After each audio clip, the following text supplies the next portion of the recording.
सुप्रभात छात्रों, आशा है आप सब सकुशल होंगे। पिछले दिनों मैंने कबीरदास के शब्द पढ़ाए थे। आज मैं कबीरदास की साखियां पढ़ाने जा रही हूँ। ऐसे तो मैंने इसका नोट पहले ही आप लोगों को भेज दिया था। यदि आपने अब तक नोट्स नहीं देखा होगा तो कोई बात नहीं, मैं साखियां पढ़ाने के बाद फिर से नोट्स भेज दूंगी। और उसी नोट्स में अलंकार, जैसे मैंने यहाँ पर लिखा है अनुप्रास, यमक, श्लेष, रूपक अलंकार, इन सब की परिभाषा मैंने उदाहरण सहित लिख दिया है। आपको समझने में कोई परेशानी नहीं होगी। इस पद में कबीरदास ने 7 साखियों का वर्णन किया है और इन साखियों में कबीरदास ने प्रभु प्रेम के महत्व, ज्ञान की महिमा, बाह्य आडंबरों का विरोध, अच्छे कर्मों की महत्ता, संतों के अच्छे लक्षणों का तथा सभी धर्म संप्रदाय के प्रति समानता का भाव प्रकट करने की प्रेरणा दी है। साखियां भी शब्द की तरह सधुकड़ी भाषा में लिखी गई हैं और साखियों में जो भी पंक्तियां वर्णित हैं उनमें अनुप्रास, यमक, श्लेष, रूपक अलंकार का प्रयोग किया गया है। पंक्तियों में प्रवाहमयता, लयात्मकता, ध्वन्यात्मकता एवं चित्रात्मकता का गुण विद्यमान है और इसे ही कहा जाता है काव्य सौंदर्य, यानी पंक्तियों की सुंदरता। हम काव्य पंक्तियों में भाव सौंदर्य और काव्य सौंदर्य 2 विषयों के विषय में पढ़ते हैं। मैंने काव्य सौंदर्य लिख दिया है और नोट में भी मैं लिख दी हूँ, कृपया आप उसे ध्यानपूर्वक पढ़ेंगे। अब हम शुरू करते हैं पहली साखी। मानसरोवर सुभर जल, हंसा केली कराही, मुक्ता फल मुक्ता चुगै, अब उड़ी अनत ना जाही। मानसरोवर, मानसरोवर का शाब्दिक अर्थ है तिब्बत में स्थित झील और दूसरा अर्थ है मन रूपी सरोवर। सुभर, सुभर का अर्थ है अच्छी तरह भरा हुआ। सुभर का अर्थ अच्छी तरह भरा हुआ। हंस एक पक्षी का नाम है जो जीव का भी प्रतीक रूप है। केली का अर्थ है क्रीड़ा, यानी खेल रहे हैं। कराही का अर्थ है करना। मुक्ता फल, मुक्ता फल मोती, दूसरा अर्थ है प्रभु की भक्ति। अनंत का अर्थ है दूसरी जगह या अन्यत्र। फिर उड़ी का अर्थ है उड़कर। भावार्थ हो गया। प्रस्तुत पंक्ति के माध्यम से कबीरदास कहते हैं कि मानसरोवर, यानी मानसरोवर नामक झील स्वच्छ जल से पूरी तरह भरा हुआ है। अर्थात इसका मैंने दूसरा अर्थ भी बतलाया था, मन रूपी सरोवर, अर्थात मनुष्य के मन रूपी सरोवर में प्रभु भक्ति एवं आनंद का पवित्र जल भरा हुआ है। मानसरोवर का दूसरा अर्थ हो गया, पहला अर्थ हो गया मानसरोवर स्वच्छ जल से पूरी तरह भरा हुआ है और दूसरा तात्पर्य हो गया मनुष्य के मन रूपी सरोवर में प्रभु भक्ति एवं आनंद का पवित्र जल भरा हुआ है। और मानसरोवर के स्वच्छ जल में हंस क्रीड़ा करते हुए प्रसन्नता पूर्वक, केली कराही, प्रसन्नता पूर्वक क्रीड़ा कर रहे हैं तथा क्रीड़ा करते हुए, प्रसन्नता पूर्वक क्रीड़ा करते हुए आनंद रूपी मोतियों को चुग रहे हैं। आनंद रूपी मोतियों को चुग रहे हैं और इसलिए वे इस सरोवर को छोड़कर अन्यत्र या दूसरी जगह जाना नहीं चाहते हैं। तो कबीरदास क्या कहते हैं?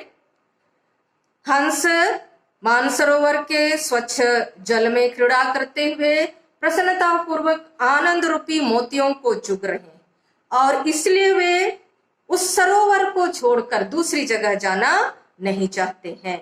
यहां पर मैंने पहले ही कहा था हंस रूपी जीव, हंस पक्षी अर्थ होता है शाब्दिक अर्थ और इसका तात्पर्य है हंस रूपी जीव यानी मनुष्य।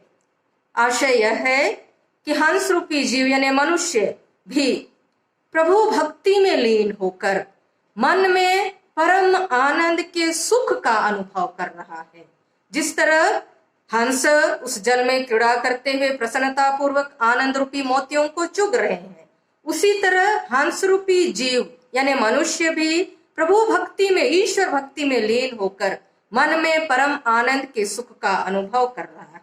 और हंस की तरह, हंस जिस तरह मानसरोवर के स्वच्छ जल में स्वच्छंद तैर रहे हैं, वैसा ही हंस की तरह मनुष्य भी स्वच्छंद विचरण कर ईश्वर भक्ति का आनंद ले रहा है। और इसलिए वह भी ईश्वर भक्ति में लीन हो जाने के कारण दूसरी जगह जाना नहीं चाहता है। इन पंक्तियों में हंसा केली कराही मुक्ता फल मुक्ता चुगै अनुप्रास अलंकार है। यमक अलंकार मुक्ता फल मुक्ता चुगै, यहाँ यमक अलंकार है। उसके बाद रूपक अलंकार, रूपक अलंकार मानसरोवर, मानसरोवर सुभर झला, उसमें मानसरोवर सुभर जल, उसमें रूपक अलंकार है। मैंने परिभाषा नोट पर लिख दिया, इसलिए आप लोगों को परेशानी नहीं होगी। अगली साखी है। इस साखी में भी जैसे मैंने शुरू में ही बताया था, प्रभु प्रेम के महत्व, ज्ञान की महिमा, बाह्य आडंबरों का विरोध, अच्छे कर्म की महत्ता, संतों के अच्छे लक्षणों का तथा सभी धर्म संप्रदाय के प्रति समानता का भाव प्रकट करने की कवि ने प्रेरणा दी है। दूसरी साखी में कबीरदास कहते हैं, प्रेमी ढूंढत मैं फिरऊं, प्रेमी मिले ना कोई, प्रेमी को प्रेमी मिले सब विष अमृत होई। प्रेमी ढूंढत मैं फिरऊं, प्रेमी का अर्थ है प्रेम करने वाला यानी ईश्वर का भक्त, फिरऊं का अर्थ है घूमता हूं, होई का अर्थ है हो जाता है, विष का अर्थ है विष रूपी बुराइयां, अमृत अमृत रूपी अच्छाइयां। विष का अर्थ है विष रूपी बुराइयां, अमृत का अर्थ है अमृत रूपी अच्छाइयां, मैं का अर्थ है ईश्वर, होई का अर्थ है हो जाता है। इस साखी में भी कबीरदास कहते हैं, मैं ईश्वर से प्रेम करने वाले, ईश्वर से सच्चा प्रेम करने वाले ईश्वर भक्त को इधर उधर ढूंढता फिर रहा था। प्रेमी ढूंढत, कबीरदास कहते हैं, मैं ईश्वर से प्रेम करने वाले सच्चे भक्त को इधर उधर ढूंढता फिर रहा था, पर प्रेमी मिले ना कोई, अहंकार के कारण मुझे कोई भी ईश्वर भक्त नहीं मिला। अर्थात कबीरदास कहते हैं, मुझ में अहंकार का भाव आ गया था और इसीलिए कोई भी ईश्वर भक्त मुझे नहीं मिला। क्योंकि कबीरदास का कहना है कि संसार में सच्चे ईश्वर भक्तों को ढूंढना बहुत कठिन है। कबीरदास क्या कहते हैं, संसार में सच्चे ईश्वर भक्त को ढूंढना बहुत कठिन है, क्योंकि बाहरी दिखावा करने वाले भक्तगण अत्यधिक हैं। और जब कबीरदास का कहना है कि एक ईश्वर भक्त दूसरे ईश्वर भक्त से मिलता है, किंतु जब एक ईश्वर भक्त दूसरे ईश्वर भक्त से मिलता है तो अहंकार, द्वेष, ईर्ष्या, घृणा यानी मन में विद्यमान हर तरह की बुराइयां अच्छाइयों में बदल जाती हैं। कहने का तात्पर्य यही है कि कवि कहते हैं, जब अमृत रूपी ईश्वर की प्राप्ति हो जाती है, अमृत रूपी ईश्वर की प्राप्ति हो जाती है, तो अहंकार रूपी विष अपने आप नष्ट हो जाता है। तो क्या कहते हैं कबीरदास, सच्चे हृदय से ईश्वर को ढूंढने की प्रेरणा दे रहे हैं। इन पंक्तियों में भी प्रेमी ढूंढत मैं फिरऊं में प्रेमी शब्द के दो अर्थ हैं, इसलिए श्लेष अलंकार है। जैसे अभी अभी हमने कहा, मैंने अलंकारों की परिभाषा भी लिख दी है, आप अच्छी तरह उसमें से समझने का प्रयास करेंगे और लिखेंगे। अब अगली साखी है। इस साखी में भी कबीरदास हर तरह के बाह्य आडंबरों का विरोध करके सभी धर्म संप्रदायों के प्रति प्रेम, भाईचारा, आत्मीयता, अपनत्व का भाव प्रकट करने की प्रेरणा देते हैं। हिंदू मुआ राम कही, मुसलमान खुदाई, कहे कबीर सो जीवता, जो दुहू के निकट ना जाए। हिंदू मुआ राम कही, मुसलमान खुदाई, कहे कबीर सो जीवता, जो दुहू के निकट ना जाए। अर्थात कबीरदास इस साखी के द्वारा भी हर तरह के धर्म संप्रदाय के द्वेष को भुलाकर प्रेम एवं भाईचारे का संदेश देते हैं। मुआ, मुआ का अर्थ मर गया, कही राम, राम कही राम का नाम जपते जपते, कहे कबीर सो जीविता, सो का अर्थ है वही, जीविता का अर्थ है जीता है, जो दुहू, दुहू का अर्थ है दोनों, निकट का अर्थ है पास, जाई जाता है। कबीरदास क्योंकि निराकार ईश्वर के उपासक हैं, वे किसी भी धर्म संप्रदाय के देवी देवताओं या ईश्वर की उपासना करने वाले नहीं हैं। वे निराकार ईश्वर के उपासक हैं, इसलिए वे लोगों को भी हर तरह के भेदभाव को मिटाकर, धर्म संप्रदाय के भेदभाव को मिटाकर निराकार ईश्वर की उपासना करने की प्रेरणा देते हुए कहते हैं और ज्ञान प्राप्ति में लगे साधकों को संदेश देते हुए कहते हैं, संबोधित करते हुए कहते हैं, हे साधको, तुम निराकार ईश्वर की उपासना करो। हिंदू राम का नाम जपते हुए तथा मुसलमान खुदा का नाम जपते जपते मर मिटते हैं तथा आने वाले पीढ़ी के लिए आपसी कट्टरता को छोड़ जाते हैं। वास्तव में ईश्वर का कोई रूप, आकार, प्रकार नहीं है। राम और रहीम दोनों एक ही हैं। कवि के अनुसार जो राम और जो खुदा का नाम जपते जपते सिर्फ अपने ही ईश्वर की भक्ति करता है, वह वास्तव में सच्चा साधक नहीं होता। सच्चा साधक वही होता है जो इन दोनों से परे हटकर सच्चे ज्ञान को प्राप्त करने के लिए निरंतर प्रयास करता है। इन पंक्तियों में भी कबीरदास ने निराकार ईश्वर की उपासना करने की मनुष्यों को प्रेरणा दी है और प्रेरणा देकर उन्हें यह संदेश देना चाहते हैं कि हमें किसी भी ईश्वर के रूप, आकार, प्रकार की महिमा ना गाकर ईश्वर के निराकार रूप की भक्ति करना चाहिए। कहे कबीर सो जीविता, इसमें अनुप्रास अलंकार है। अब अगला दोहा, अगली साखी।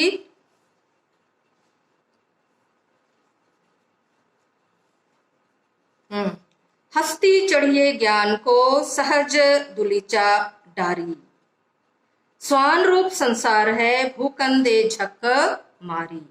हस्ती चढ़िए ज्ञान को सहज दुलीचा डारी, स्वान रूप संसार है भूकंदे झक मारी। इन पंक्तियों में भी कवि ज्ञान प्राप्ति में लगे साधकों को संबोधित करते हुए कहते हैं। हस्ती का अर्थ है हाथी, सहज का अर्थ है स्वाभाविक समाधि, दुलीचा का अर्थ है कालीन, डारी का अर्थ है डालना, स्वान का अर्थ है कुत्ता, भूकन का अर्थ है भूकना, दे का अर्थ है दो, झक मारी समय बर्बाद करना। ये झक मारना मुहावरा भी है।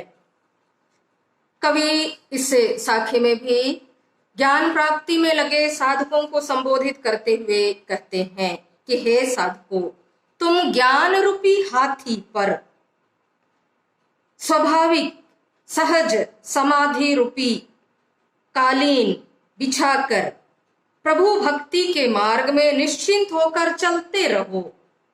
क्या प्रेरणा दे रहे हैं कवि? हे साधको, तुम ज्ञान रूपी हाथी पर स्वाभाविक समाधि रूपी कालीन बिछाकर अपने मार्ग पर निश्चिंत होकर चलते रहो। अर्थात ज्ञान प्राप्ति की स्वाभाविक रूप से ज्ञान प्राप्त करने के लिए स्वाभाविक रूप से एकाग्र होना चाहिए। स्वाभाविक रूप से एकाग्र होने से ही ईश्वर की प्राप्ति संभव हो सकती है। पुनः कवि संसार को एक कुत्ते का रूप देते हैं। क्या संसार कुत्ते के समान है। जब एक साधक, एक प्रभु भक्त ईश्वर भक्ति में या ज्ञान प्राप्ति में लीन हो जाता है तो स्वान रूप मनुष्य, संसार के लोग उसकी तरह तरह से टीका टिप्पणी करते हैं, निंदा करते हैं, उसकी बुराइयां करते हैं। संसार के लोग अकारण ही उस साधक की, उस प्रभु की भक्ति करने वाले ईश्वर भक्त की निंदा करते हैं। फिर भी कुत्ता की तरह भौंकने वाले मनुष्यों की ओर कभी ध्यान ना देने की साधकों को प्रेरणा देते हैं। जिस प्रकार कुत्ते के भौंकने पर भी हाथी अपनी मस्त चाल में अपने पथ पर आगे बढ़ता जाता है। कुत्ता अनावश्यक रूप से अकारण ही उसे देखकर भौंकता रहता है, किंतु उस पर यानी हाथी पर किसी भी तरह का कोई प्रभाव नहीं पड़ता। वैसे ही साधकों को कभी प्रेरणा देते हुए कहते हैं कि लोगों को भी दुनिया की परवाह, प्रभु भक्तों को भी दुनिया के लोगों की परवाह नहीं करना चाहिए और लोगों की चिंता किए बिना, परवाह किए बिना ईश्वर भक्ति में निरंतर अग्रसर होते रहना चाहिए। ज्ञान प्राप्ति के मार्ग पर निरंतर आगे बढ़ते रहना चाहिए। तो इस तरह कवि ने इस साखी में भी भक्तों को निरंतर दूसरों के द्वारा की गई टीका टिप्पणी की ओर ध्यान ना देते हुए प्रभु भक्ति के मार्ग पर चलते रहने की प्रेरणा देते हैं।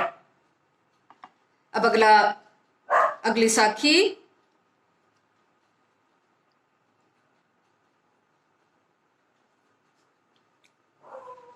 पखा पखी के करने सब जग रहा भुलान, निरपक होई के हरि बजय सोई संत सुजान।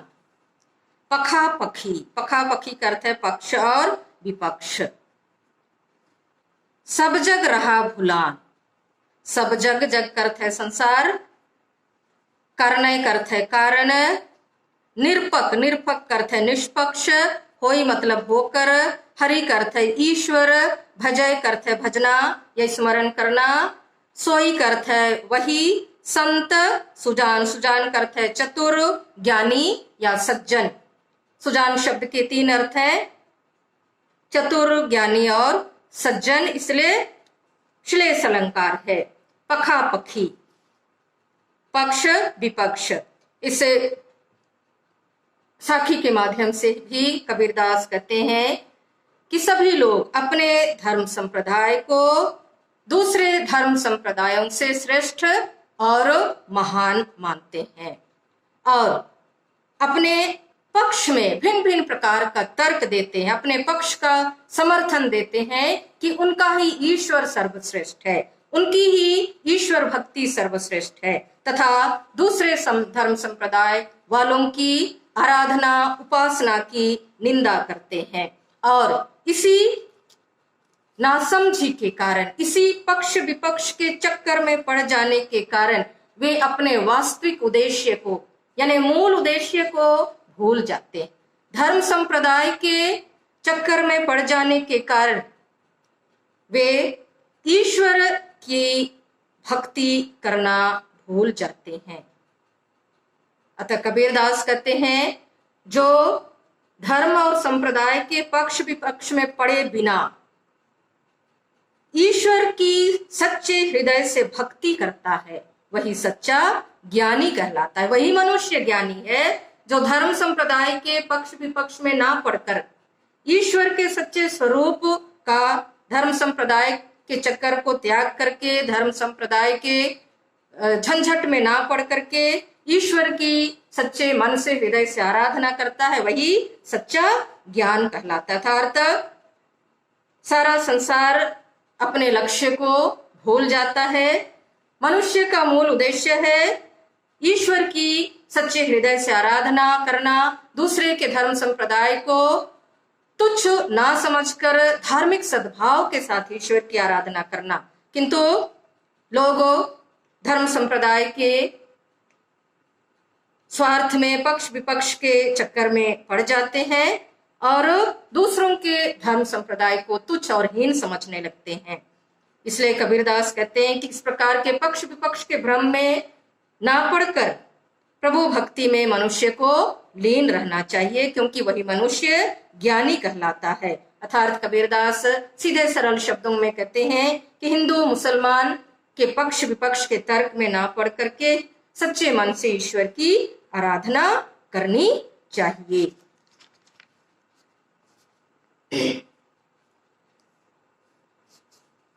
अगली साखी है,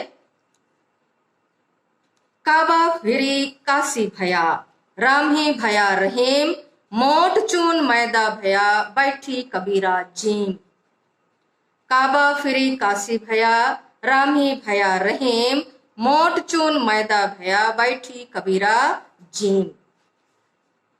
काबा का अर्थ है, जैसे शब्द में भी काबा शब्द आया था, मुसलमानों का पवित्र तीर्थ स्थल, काशी हिंदुओं का पवित्र तीर्थ स्थल, राम ही यानी राम जी, रहीम यानी मुसलमानों के रहीम, मोट चून, चून मतलब आटा, मोट मतलब मोटा, मैदा सबको मालूम है, बैठी बैठकर, जीम का अर्थ है भोजन करना।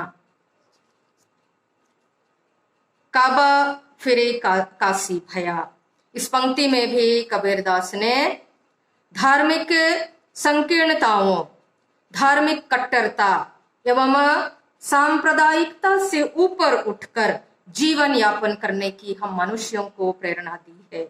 प्रस्तुत पंक्ति में, प्रस्तुत साखी में कबीरदास धार्मिक संकीर्णताओं, धार्मिक कट्टरता एवं सांप्रदायिकता से ऊपर उठकर जीवन यापन करने की प्रेरणा दी है। कबीरदास कहते हैं, जब मनुष्य के मन से या जब मनुष्य राम रहीम हिंदू मुसलमान के भेद से भाव से ऊपर उठ जाता है, जब मनुष्य सांप्रदायिकता से ऊपर उठ जाता है, तो उसके मन में काबा और काशी में कोई अंतर नहीं रह जाता।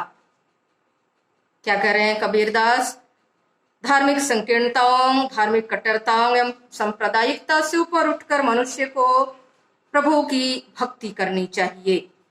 कहते हैं, जब मनुष्य राम रहीम हिंदू मुसलमान या धार्मिक उन्माद से परे हटकर हर तरह के भेदभाव से ऊपर उठ जाता है, तो उसके मन में काशी काबा यानी ना तो हिंदुओं के पवित्र तीर्थ स्थल और ना ही मुसलमानों के तीर्थ स्थल में कोई अंतर रह जाता है।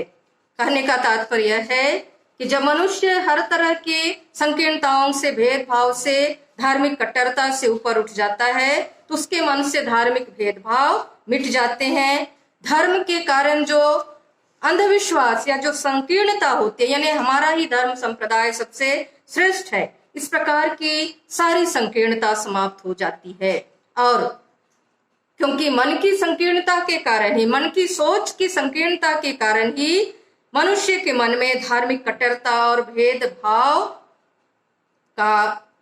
उत्पन्न होते हैं।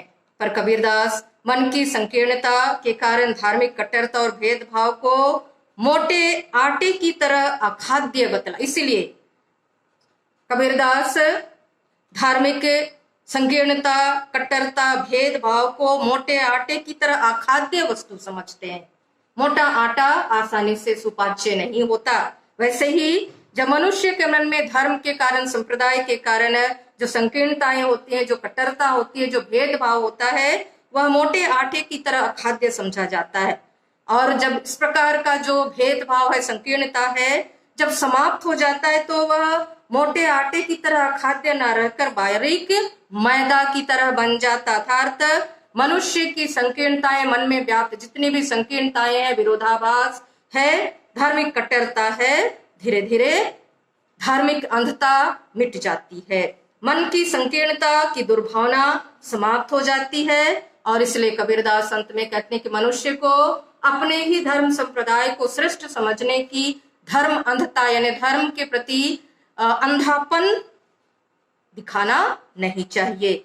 उसे किसी भी धर्म संप्रदाय के प्रति अंतर या भेदभाव नहीं करना चाहिए, क्योंकि सभी धर्म संप्रदाय एक हैं, ईश्वर एक है, ईश्वर का कोई रूप आकार प्रकार नहीं है। यहाँ पर राम रहीम में द्वंद्व समास है, समास विग्रह हो जाता है राम और रहीम। अब अगली साखी है, अंतिम साखी। ऊंचे कुल का जन्मिया जो करनी उच्च ना होई, सबरन कलश सुरा भरा साधु निंदा सोई। ऊंचे कुल, कुल का अर्थ है वंश या खानदान, जन्मिया का अर्थ है जन्म लेकर, करनी का अर्थ है कर्म, सुबरन का अर्थ है सोना, कलश का अर्थ है घड़ा, सुरा का अर्थ है शराब, साधु का अर्थ है सज्जन, निंदा का अर्थ है बुराई, सोई उसकी। इस साखी में कबीरदास हम मनुष्यों को प्रेरणा दे रहे हैं कि मनुष्य अपने कर्म से ही महान बनता है। यदि मनुष्य उच्च कुल में जन्म ले, ऊंचे खानदान में जन्म ले, लेकिन उसके कर्म तुच्छ हैं, घृणित हैं, तो वह व्यक्ति उच्च कुल में जन्म लेकर भी महान या श्रेष्ठ या बड़ा नहीं बन सकता है। मनुष्य निम्न कुल में जन्म लेकर भी, छोटे खानदान में, छोटे वंश में जन्म लेकर भी यदि वह अच्छे कर्म करता है तो उसके कर्मों की ही प्रशंसा होती है, उसके खानदान की प्रशंसा नहीं की जाती। इसलिए कबीरदास इस साखी के माध्यम से हम मनुष्यों को अच्छे कर्म करने की प्रेरणा देते हैं, क्योंकि व्यक्ति अपने कर्म से श्रेष्ठ या महान बनता है। कवि कहते हैं ऊंचे कुल में जन्म लेने मात्र से कोई भी महान नहीं बन सकता। बड़ा या महान बनने के लिए अच्छे कर्म करना चाहिए। कोई भी व्यक्ति यदि निम्न कुल या निम्न खानदान में जन्म लिया हो किंतु उसने अच्छे कर्म किया हो तो वही व्यक्ति संसार में श्रेष्ठ या महान कहलाता है। उच्च कुल में जन्म लेने वाला व्यक्ति यदि नीच कर्म करता है तो वह कुल के कारण महान नहीं कहलाता, बल्कि अपने कर्म के कारण वह निम्न वर्ग का कहलाता है। यानी अपने कर्म के कारण वह अपने सम्मान और अपने सम्मान को, अपने कुल को ठोकर मारता है, अपने कुल के नाम को मिट्टी में मिला देता है। उन्होंने, कबीरदास ने उदाहरण दिया है, सोने के कलश का उदाहरण दिया है। कवि कहते हैं सोने से निर्मित कलश यानी घड़ा या पात्र महत्वपूर्ण होता है, यानी सोना मूल्यवान वस्तु है और इस मूल्यवान वस्तु से निर्मित पात्र या घड़ा भी मूल्यवान होता है। किंतु उस स्वर्ण पात्र में, स्वर्ण निर्मित घड़े में यदि शराब रखी जाए, यदि वह शराब से भरी हो तो वह स्वर्ण निर्मित पात्र निंदा के योग्य है। सज्जन या उच्च वर्ग के लोग या जो प्रभु भक्ति में लीन होते हैं वे ऐसे लोगों की निंदा करते हैं जो उच्च वर्ग में जन्म लेकर भी बुरे कर्म करते हैं। जैसे स्वर्ण पात्र मूल्यवान है, लेकिन यदि उस स्वर्ण पात्र में, सोने के घड़े में शराब या सुरा भरी हुई हो तो स्वर्ण पात्र का कोई मोल नहीं है। इस तरह कबीरदास ने उच्च कुल और निम्न कुल में जन्म लेने वाले लोगों के बीच में भेद बतलाया है कि व्यक्ति अपने कर्मों के कारण संसार में जाना जाता है, ना कि कुल के कारण। सुबरन कलश सुरा भरा, इस पंक्ति में अनुप्रास अलंकार है और बाकी अलंकारों को हमने जैसे जैसे साखियां का भाव स्पष्ट किया वैसे वैसे लिखते गई हूं। मैंने कुछ प्रश्न भी दिए हैं छात्रों, आप सब उन प्रश्नों को ध्यानपूर्वक पढ़ें, नोट ध्यानपूर्वक पढ़ें और उन प्रश्नों का हल करने का प्रयास करें। धन्यवाद।